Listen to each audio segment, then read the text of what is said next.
आज मैं आपको एक ऐसी कहानी सुनाने जा रहा हूं जो हमारे जीवन के सबसे गहरे सवालों का जवाब देती है। क्या आपने कभी सोचा है कि इस संसार में कुछ लोग बिना गलती के भी कष्ट क्यों भोगते हैं? क्यों कोई जन्म से ही गरीब होता है तो कोई जन्म लेते ही राजा बन जाता है? क्यों किसी के घर में अन्न की कमी नहीं तो किसी को 2 वक्त की रोटी भी नसीब नहीं होती? ये सवाल हर इंसान के मन में कभी ना कभी जरूर आते हैं। आज की ये कथा इन सभी प्रश्नों का उत्तर है। एक ऐसी कथा जो मनुष्य को उसके कर्मों का साक्षात्कार कराती है और दिखाती है कि इस संसार में कुछ भी बिना कारण नहीं होता। ये बात उस समय की है जब देवर्षि नारद और महर्षि अंगिरा धरती पर भ्रमण कर रहे थे। ये दोनों महान ऋषि स्वर्गलोक से आए थे, लेकिन उनका मन था कि वे देखें कि मनुष्य धर्म का पालन कैसे करते हैं, उनके कर्म कैसे हैं। क्या लोग सच में न्याय और दया के मार्ग पर चलते हैं या फिर स्वार्थ और लालच में डूबे रहते हैं? दोनों ऋषि अपनी दिव्य शक्तियों से सब कुछ जानते थे, त्रिकालदर्शी थे, फिर भी वे प्रत्यक्ष देखना चाहते थे कि इस पृथ्वी पर न्याय कैसे होता है। उनका मानना था कि जब तक आप स्वयं ना देखें तब तक सच्चाई का पूरा एहसास नहीं होता। कई दिनों तक भटकने के बाद एक दिन वे एक बड़े शहर में पहुंचे। ये शहर व्यापार और व्यवसाय के लिए मशहूर था। वहां बाजार में बहुत चहल पहल थी। सुबह से ही लोग अपने काम धंधे में व्यस्त थे। दुकानदार अपना माल बेच रहे थे, ग्राहक खरीदारी कर रहे थे। हर तरफ आवाजें गूंज रही थीं, ताजी सब्जी ले लो, मिठाई ले लो, कपड़े देख लो। ये दृश्य देखकर लगता था कि यहाँ सब कुछ ठीक है, लोग खुश हैं, समृद्ध हैं। तभी उन्होंने देखा कि एक मिठाई की दुकान के सामने बहुत भीड़ है। वो दुकान शहर की सबसे बड़ी और मशहूर मिठाई की दुकान थी। दुकान से गुलाब जामुन, रसगुल्ले, जलेबी और न जाने कितनी तरह की मिठाइयों की खुशबू आ रही थी। लोग लाइन लगाकर खरीदारी कर रहे थे।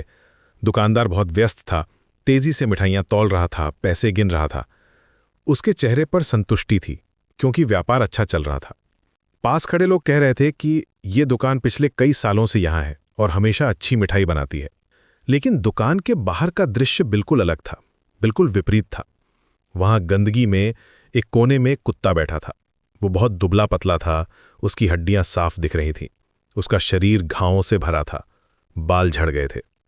उसकी आंखों में गहरी भूख थी, डर था और साथ ही एक छोटी सी उम्मीद थी कि शायद कोई दयालु व्यक्ति उसे खाने को कुछ दे दे। वो बार बार दुकान की तरफ देखता था, जैसे प्रार्थना कर रहा हो।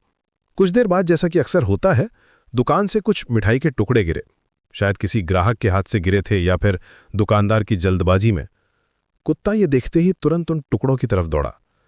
वो इतना भूखा था कि उसे कुछ और दिखाई नहीं दे रहा था, न आसपास की भीड़, न कोई डर। बस वे मिठाई के छोटे छोटे टुकड़े जो उसकी कई दिनों की भूख मिटा सकते थे। उसकी आंखों में एक चमक आई थी, जैसे उसे लगा हो कि आज उसकी किस्मत अच्छी है। लेकिन जैसे ही कुत्ता उन टुकड़ों के पास पहुंचा और खाने के लिए मुंह नीचे किया, दुकानदार ने उसे देख लिया। वो तुरंत गुस्से से भर गया, उसकी आंखें लाल हो गईं। वो चिल्लाया, अरे भाग यहां से, गंदा जानवर, मेरी दुकान को गंदा कर रहा है। और एक मोटा डंडा उठाकर कुत्ते पर टूट पड़ा। वो बार बार डंडे से मार रहा था, जैसे उस कुत्ते ने कोई बहुत बड़ा अपराध किया हो। कुत्ता दर्द से चीखा, उसकी आवाज दिल दहला देने वाली थी। लेकिन कोई नहीं रुका। आसपास के लोग अपना काम करते रहे, जैसे कुछ हुआ ही ना हो। कुछ लोगों ने तो हंसकर कहा, अच्छा किया, इन आवारा कुत्तों को सबक मिलना चाहिए। दुकानदार ने इतनी बेरहमी से मारा कि कुत्ता लहूलुहान हो गया। उसके शरीर से खून बह रहा था।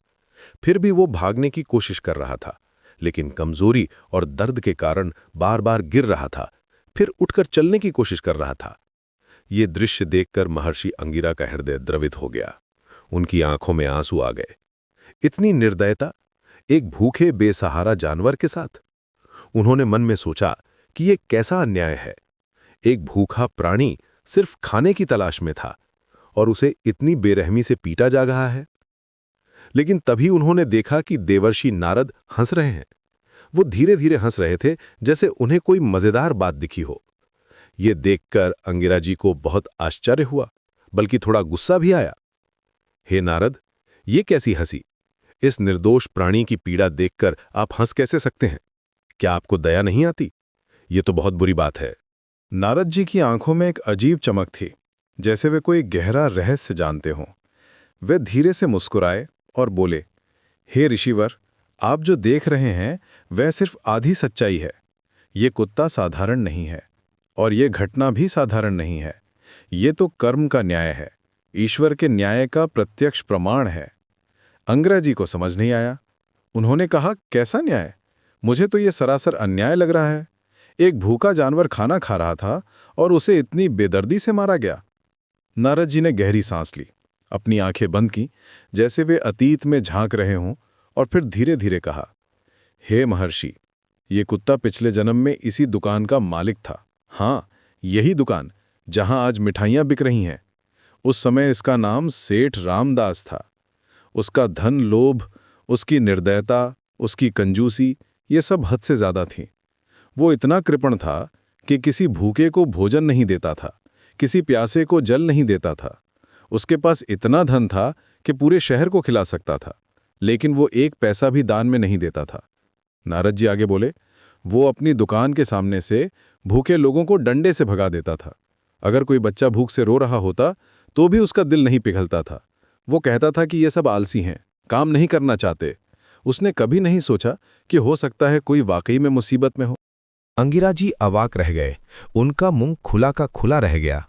नारद जी ने अपनी बात जारी रखी, और आज जिसके हाथ में डंडा है, जो इस कुत्ते को मार रहा है, वो उसी सेठ रामदास का पुत्र है। उस समय उसका नाम गोपाल था। धन वही है, दुकान वही है, मिठाइयां वही हैं, पर स्थान बदल गए हैं। जो कल मालिक था, आज कुत्ता बनकर उसी के दरवाजे पर भीख मांग रहा है, और जो कल बेटा था, आज बाप बनकर उसी को मार रहा है। ये है कर्म का चक्र, जिससे कोई नहीं बच सकता। ये सुनकर अंगिरा जी को कर्म के इस अटूट नियम का गहरा एहसास हुआ।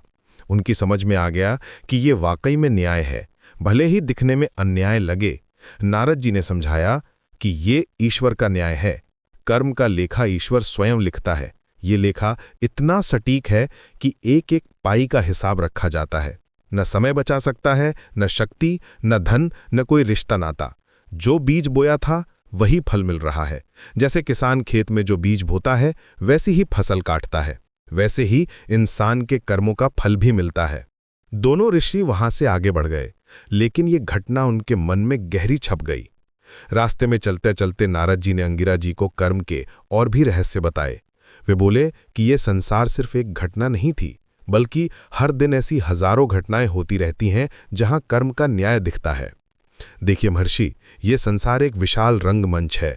यहाँ हर व्यक्ति अपने कर्मों के अनुसार भूमिका निभाता है। कोई राजा बनता है, कोई रंक, कोई सुखी होता है, कोई दुखी, कोई स्वस्थ होता है, कोई बीमार।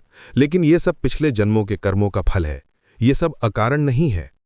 जो व्यक्ति दूसरों के साथ दया करता है, प्रेम करता है, मदद करता है, उसे भी दया, प्रेम और मदद मिलती है। जो क्रूरता करता है, दूसरों को दुख देता है, उसे भी क्रूरता और दुख झेलना पड़ता है। ये प्रकृति का अटल नियम है, जिसे कोई नहीं बदल सकता। न राजा, न रंक, न ब्राह्मण, न शूद्र, सबके लिए ये नियम एक समान है। अंगिरा जी ने गहरी रुचि से पूछा, तो क्या मनुष्य अपने भाग्य को नहीं बदल सकता? क्या वो हमेशा के लिए अपने पुराने कर्मों का बंधक है?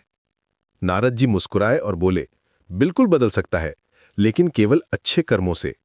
जो व्यक्ति आज से अच्छे कर्म करना शुरू कर देता है, सच्चे मन से दान करता है, दूसरों की मदद करता है, सच बोलता है, वो अपना भविष्य बदल सकता है। लेकिन पुराने कर्मों का फल तो भोगना ही पड़ेगा। ये भी जरूरी है ताकि आत्मा को सीख मिले। इसलिए कहा गया है, कर्म पीछा नहीं छोड़ता। चाहे कितना भी समय बीत जाए, चाहे व्यक्ति कितना भी शक्तिशाली हो जाए, चाहे वो कितने ही ऊंचे पद पर पहुंच जाए, उसके कर्मों का हिसाब चुकाना ही पड़ता है। ये हिसाब कभी माफ नहीं होता। आज के समय में भी ये बात उतनी ही सच है जितनी हजारों साल पहले थी। हम रोज देखते हैं कि कुछ लोग झूठ बोलकर, धोखा देकर, दूसरों को नुकसान पहुंचाकर आगे बढ़ते हैं। वे सोचते हैं कि वो बहुत चालाक हैं, वो बच गए। लेकिन कर्म का नियम कहता है कि हर गलत काम का बदला मिलता है। हो सकता है तुरंत न मिले, लेकिन मिलता जरूर है। जो व्यक्ति आज गरीबों की मदद नहीं करता, उनका मजाक उड़ाता है, कल उसे भी मदद की जरूरत पड़ सकती है। जो आज अहंकार में डूबा है, दूसरों को छोटा समझता है, कल उसे भी विनम्रता सीखनी पड़ सकती है। जो आज दूसरों को धोखा देता है, कल उसे भी धोखा खाना पड़ सकता है। जो आज दूसरों